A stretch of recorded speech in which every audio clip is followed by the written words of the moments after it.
for sharing that song with us. And I'm looking forward to us having that as well as some other new songs. It's always good to have something fresh. So thank you, Matt, for that. Exodus chapter 17 is where we're going to be this morning. Exodus chapter 17, and the title of today's sermon is Together for Encouragement. And we started last week a new group of sermons. We're going to be covering various topics related to being together. And the church is a group of people that God has called together. We are saved by the blood of Jesus. We are baptized biblically.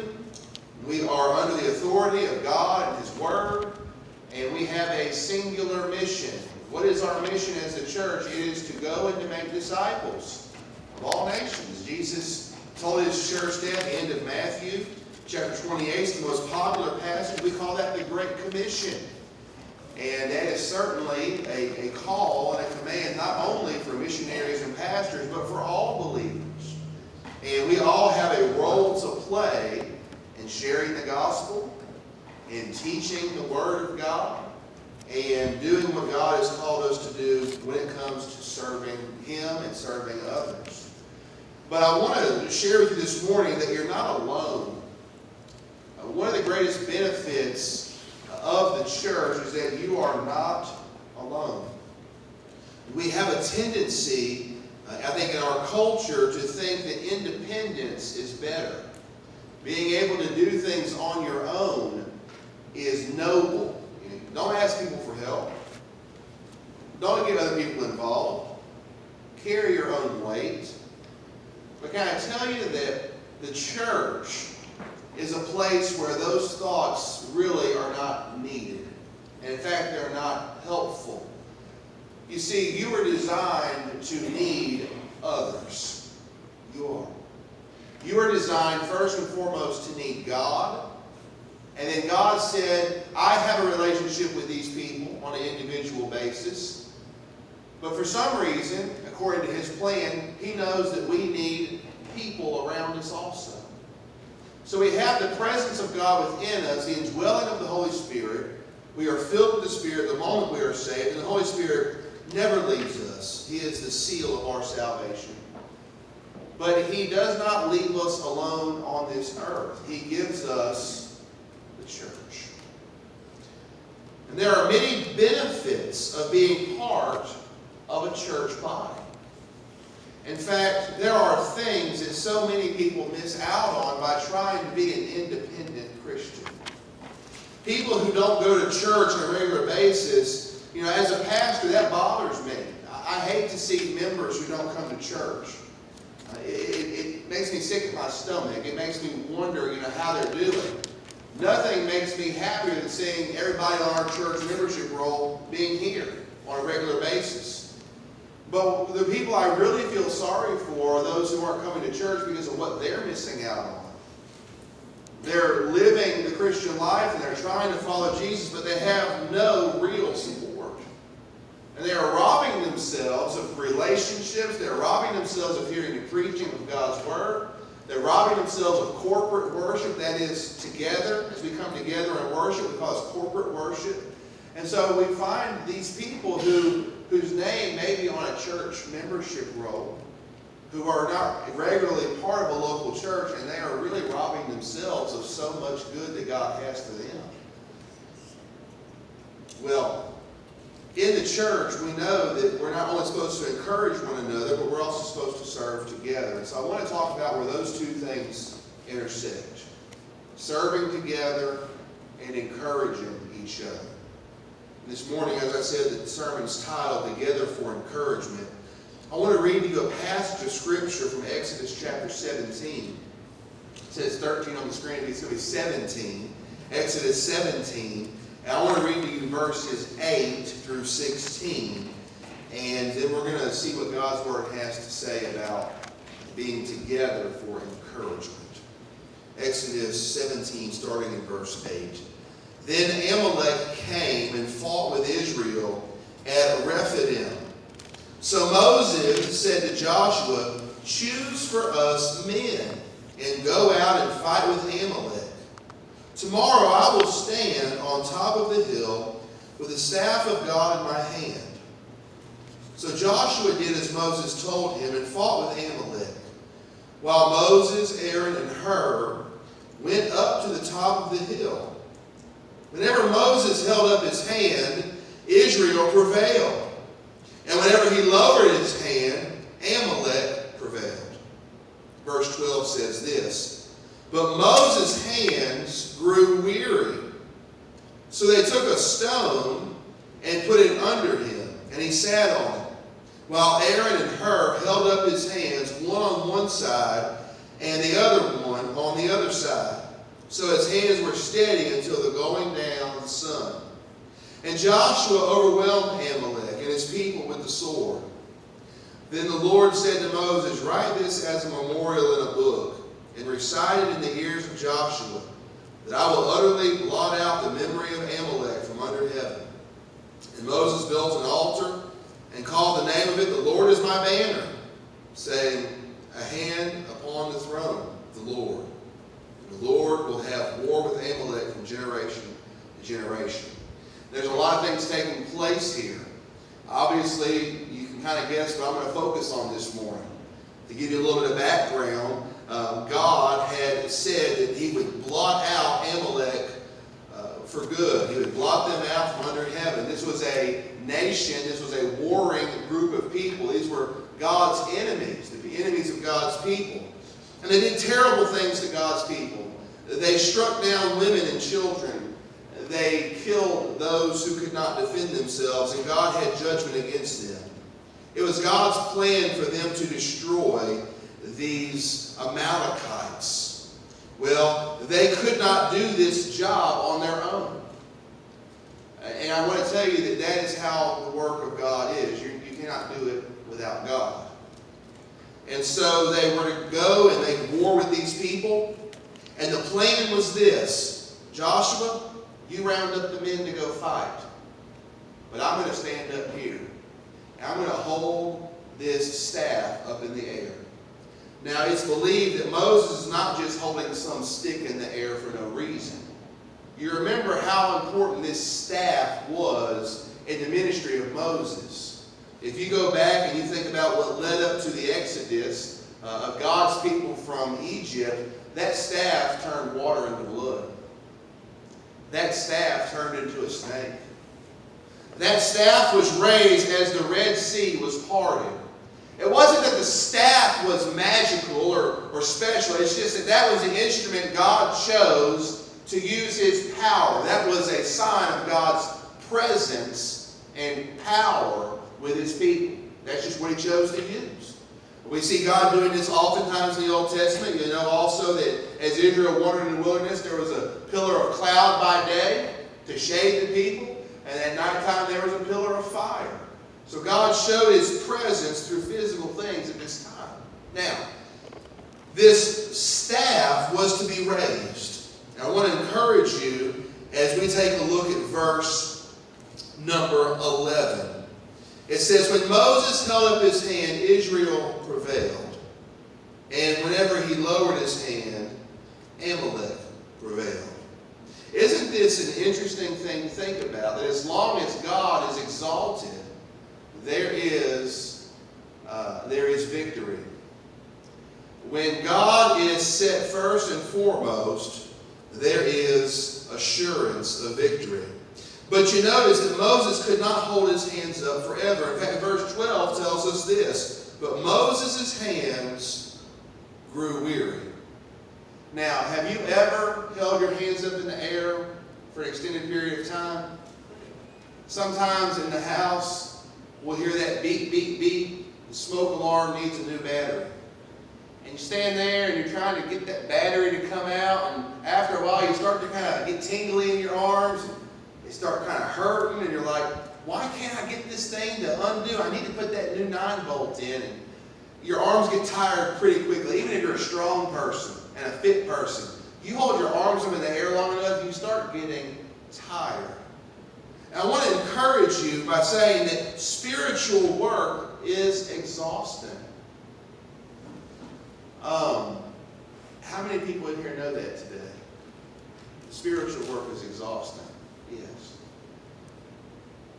Prayer can be exhausting. Did you know that? And if it's not exhausting to you, then maybe pray a little harder and see that it can be exhausting. You know, preaching is exhausting. Now, I grew up out in the country. I've told you all this a million times, and I'm no stranger to hard work. But I tell you what, I am more tired after preaching a sermon than I am of cutting grass in 100-degree heat. Because you can drink some Gatorade and sit in the air conditioner and you'll cool off, eat a nice big dinner, and you'll get your strength back. But something about preaching is like someone takes your heart like a sponge and just wrings it out. And you have to go sit in the waters of God's Word for a while and refill yourself. It is an exhausting thing. Teaching Sunday school is exhausting. Working with children in children's church or nursery is exhausting. Mission trips, my friends, they can be exhausting. Spiritual work by nature, serving God and doing what God has asked us to do is not ever going to be easy. It's never going to be work that costs you nothing. It will wear you out. We think about Moses and all the great things we saw Moses do, and we think that, this guy is pretty tough. This guy did some stuff. This guy has worked out in the desert for all of his life. He's used to the heat. He's used to the elements. He's no stranger to hard work, but yet here he is, not even able to hold his arms up after a little while. His arms grew weary. I want to tell you that if you can handle it without God, then chances are it ain't the Lord's work. It's just the way it is. If I can get up here and just say whatever's on my mind, that's no big deal. There's no challenge to that. But I got to tell you, writing sermons is hard. Teaching Sunday school, you can just go in there and sit and talk about nothing, talk about sports for the hour, and that's not hard. It's not hard to not share the gospel, but it is hard to actually sit down with someone and share the good news of Jesus. It's not hard to not do outreach or to not do discipleship. Those are the easy things.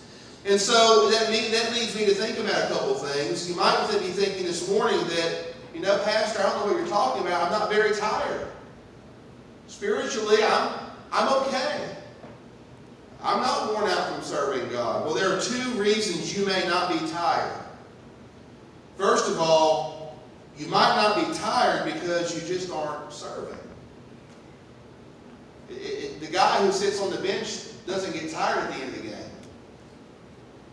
He's a backup quarterback. He may not even put his helmet on the whole game. He sits there and kind of nods his head and gives the other guys a high five. And that's about it.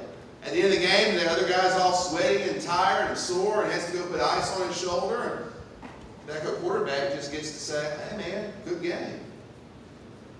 We don't need to ever find ourselves just being one of those people who says, I'm not tired, it's not costing me anything.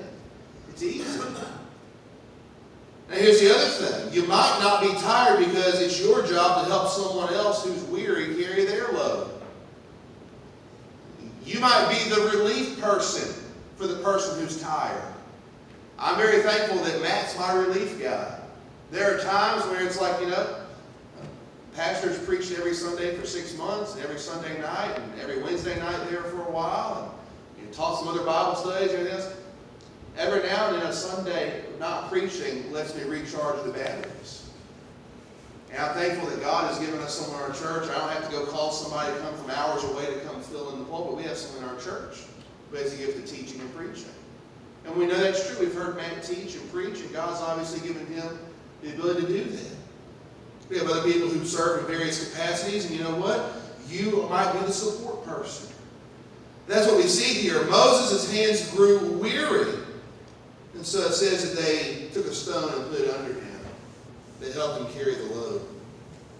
What happens if I don't ask for help? Can I confess something to you this morning?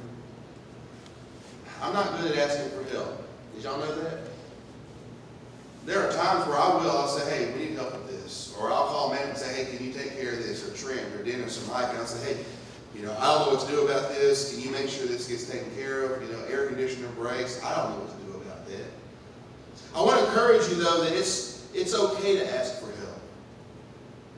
It's okay to see a need here in our church and say, you know what, I don't know if I can handle this by myself, but if I have someone join me, I think we can make it work. And I don't want to just talk about service here. I don't want to just talk about ministry. There are some of you who are carrying burdens that are getting too heavy to carry on your own. I can look around this room and probably half of you personally I know have someone in your life who is a burden on you. You are worried about them. You are concerned about their spiritual condition. You stay up late crying about these people. You are worried about them coming back to the Lord or maybe being saved in the first place at all. You're worried about your family or about a friend or about a coworker. I know because you've told me. And if you haven't told me, you still probably know somebody who is on your mind all the time, on your heart, and you have a burden for that person. You know, you can only carry that burden so long on your own. Maybe you've been hurt. Maybe somebody's done you wrong. Maybe you're one of those people who's really skeptical of other people and really skeptical of church people, and you get anxious and you get pent up about it, and you sit there for a while and you get to where you're like, well, I don't even know if I can even be there because you're worried, how do people see me? Can I tell you this? That will lead you to burnout. You will fizzle up.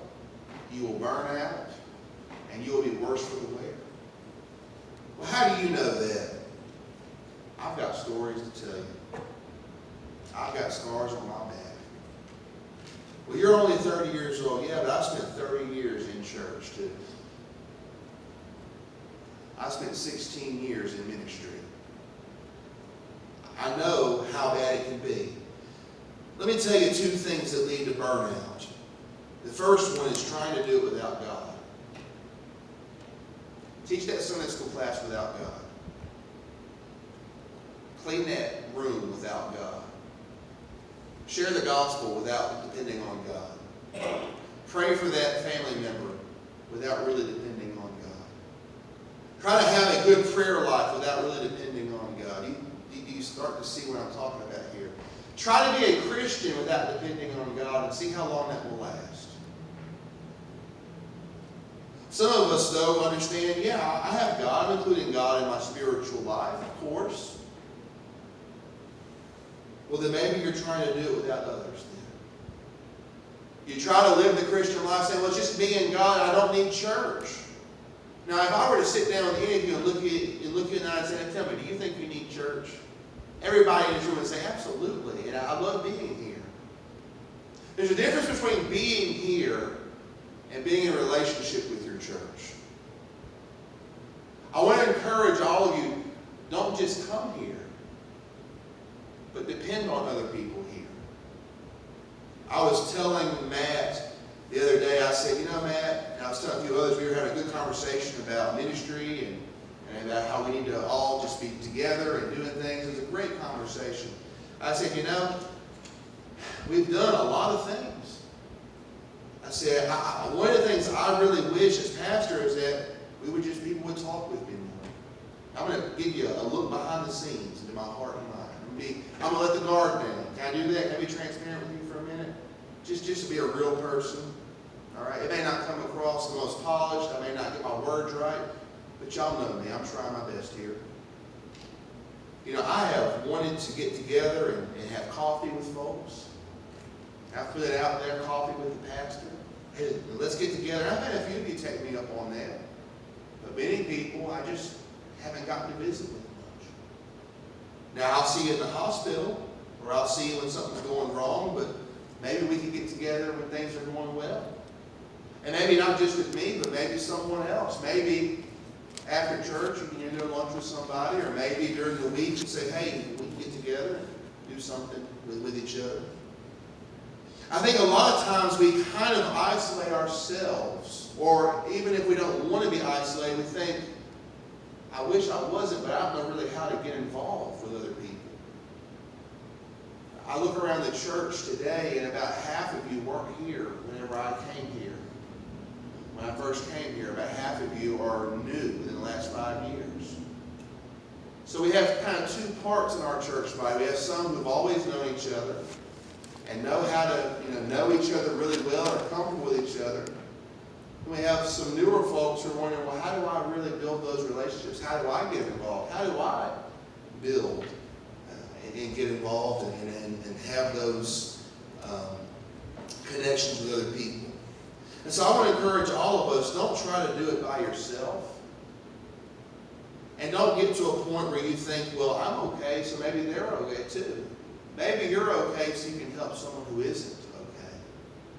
Well, I know I may be chasing a rabbit here, but I just wanted to encourage you to be sure and lean on God, but also involve yourself in the life of other people. And if you're the one isolating yourself, stop doing that. You're making it hard for the rest of us.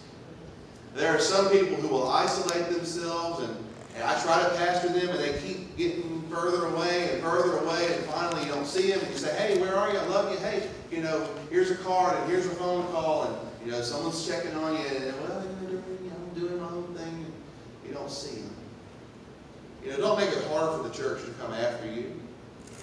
Don't be one of those people who says, well, I just wish that they cared more about me there. Maybe they're doing all they can to get a hold of you, and you're the problem. I just want to be honest there. Don't want relationships, but also push people away. You can't have it both ways. Well, spiritual work is exhausting. We even see this in the life of Jesus in Matthew 14:23. It says, after he had sent the crowds away, he went up on the mountain by himself to pray, and when it was evening, he was there alone. In John chapter 4, verse 6, it says, Jacob's well was there. So Jesus, wearied as he was from his journey, was sitting beside the well. It was about the 6th hour. We know that Jesus Christ is eternally God. We're not disputing that at all. But he wasn't only fully God, he was also fully man. And even in Jesus Christ's life, he would become physically tired. He would need to eat. He would need to take a nap.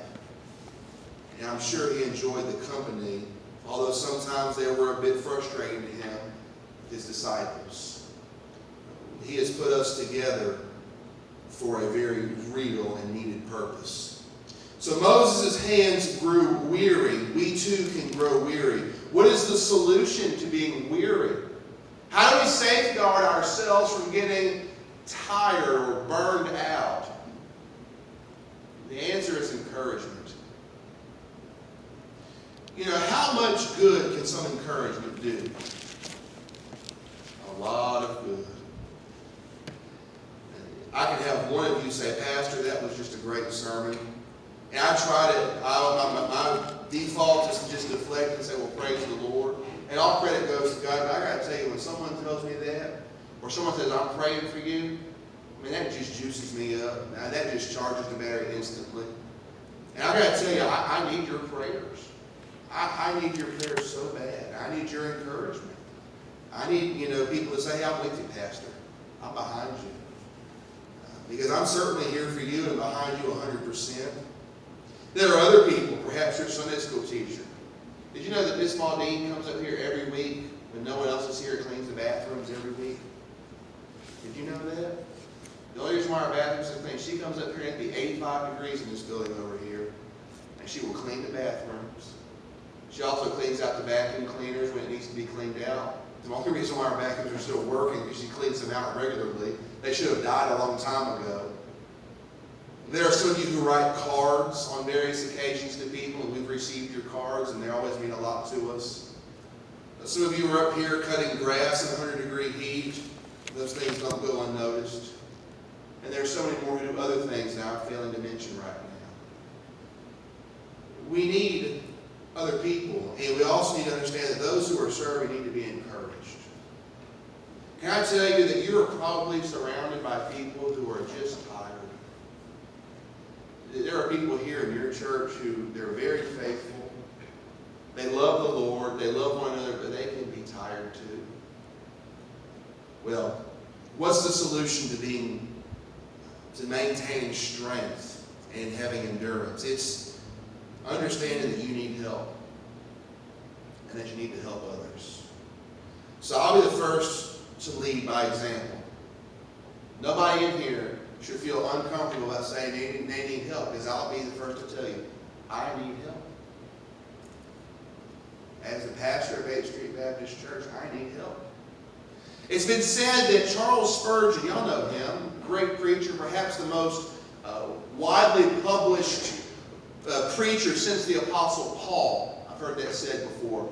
Every Sunday as he would preach, he had 300 men, that's what history tells us, 300 men underneath his pulpit praying for him. Well, how was he able to run an orphanage and a college? How is he able to handle a home for young ladies? How is he able to publish a weekly production, a written circulation? How is he able to preach and preach and preach? Because he wasn't doing it alone. You know, the Apostle Paul was not alone. He had guys like Titus and Timothy and Apollos and all the others with him all the time. Even Jesus had people with him. Did Jesus need to have people with him? No, but I think that leaves us a good example. When he sent out the disciples, he didn't send them out one by one, he sent them out 2 by 2. We need help, and we also need to help others. So I want to look at both sides of this coin. Today you might say, well, I don't need help. Well, yeah, you do. You do need help. Don't be too proud to say you need help. The other side of that is you also need to help someone else.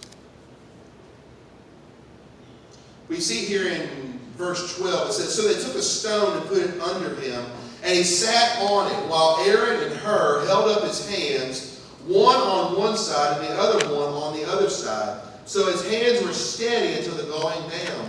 And Joshua overwhelmed Amalek and his people with the sword. Can you imagine what it was like when God's people were down there fighting? And they could look in front of them and see Joshua swinging the sword.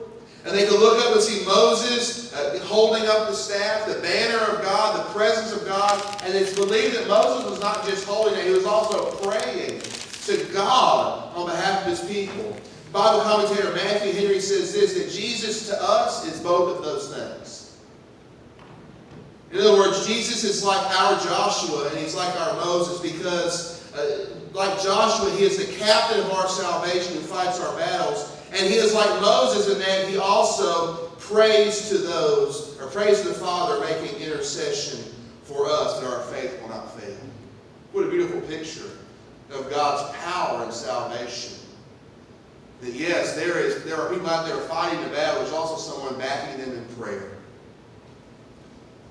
Today in our church, in our life, some of us are on the front lines and some of us are praying for those in the front lines. Some of us swing a sword and some of us hold staff. And sometimes we alternate. We need to be sure that we are willing to do both, if at all possible. We are a body. It's been said that a chain is only as strong as its weakest link. I think that's true of a church also. You can have a very good and strong church, but you get a few people who don't want to help one another, a few people who don't want to pray for others, a few people who can get bitter, a few people who can get bothered by things, a few people who get a little sour, a few people who spread a little gossip, a few people who start a little rumor, and you can start to see things fall apart rather quickly. We listened to a sermon yesterday by one of my very favorite preachers, Pastor Adrian Rogers. And he said, people are asking, Adrian, how many of your church members are active? He says, oh, they're all active. He says, some are active in building up and some are active in tearing down. I think there's a lot of truth to that. Watch over yourself. Watch over others. The Bible says in 1 Corinthians chapter 12, verse 26, that if one part suffers, every part suffers with it. If one part is honored, every part rejoices with it. In other words, we need to watch out for those who are weak, those who are in trouble, those who are worn out and tired. Make notes of people like that. Now, I want to start right here. Look around this room for a second. Anybody in here tired? Anybody in here serving weekly? Doing some of the hard stuff, doing some of the heavy lifting here? Not just physically, but also spiritually. Ask yourself, what can I do? What's my role at 8th Street Baptist Church? Why does God have me here? It's certainly not to just listen to the sermon or the Sunday school lesson. Maybe it's to be active in another way. Maybe I have a burden to bear here. Maybe I have someone's arms to hold up.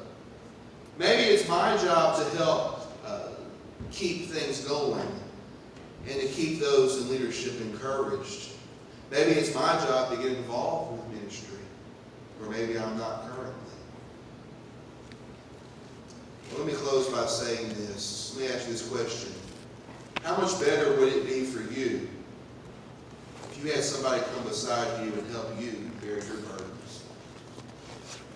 Again, I don't want to just say teaching Sunday school or preaching or something. I'm talking about in general. How about the burden of your temptations? How about the burden of your fears and your anxieties? How about the burdens of your family? The burdens of maybe a family member who's struggling spiritually. How about the burden of loneliness? I know for a fact some of you battle with loneliness. How much better would it be if someone came to you and says, I'm here to help you bear that burden? Can I tell you that we don't always know what your burden is? In fact, unless you tell us, we won't know generally. And maybe you don't feel comfortable going to the whole church and saying, you know, I just want to get up in front of all of you and say that I'm dealing with this issue. Would you just pray for me and help me? And could one of you be my friend? Maybe you don't feel comfortable doing that for the whole church, but maybe there's somebody here you can go to. You can always come to me. You know, I can vouch for Mary. You can always go to her. And we don't have all the answers, and we don't have all the solutions, and we don't always know exactly what to say, but we'll pray with you. We'll listen to you. We'll be a shoulder to cry on. We'll eat with you. It's not all we know how to do, especially when it comes to eating with you. We can do that. We can handle that. I can handle the coffee end of things. We can have a good time together. We can give you biblical counsel. But not just us. There's other people here. Perhaps it would serve you well today to make the decision that I'm going to open up to somebody here who's faithful. And I'm not going to isolate myself and carry my own burden. I'm going to be brave enough to ask for help. I'm going to be brave enough to ask for encouragement. And maybe some of you would say, I'm going to be willing to give that encouragement. I'm going to be willing to give words of encouragement. Let someone know I'm praying for them. And maybe I'll see a need, and maybe I'll be the one who steps up. I encourage you to do that. Last verse I want to read to you is this. It's in Ecclesiastes chapter 4, verses 9 through 11. And I want to ask you to bow your heads as I read this. I want you to focus on this and just think about it. Ecclesiastes chapter 4, verse 9 through 11. It says, 2 are better than 1, because they have a good reward for their toil. For if they fall, one will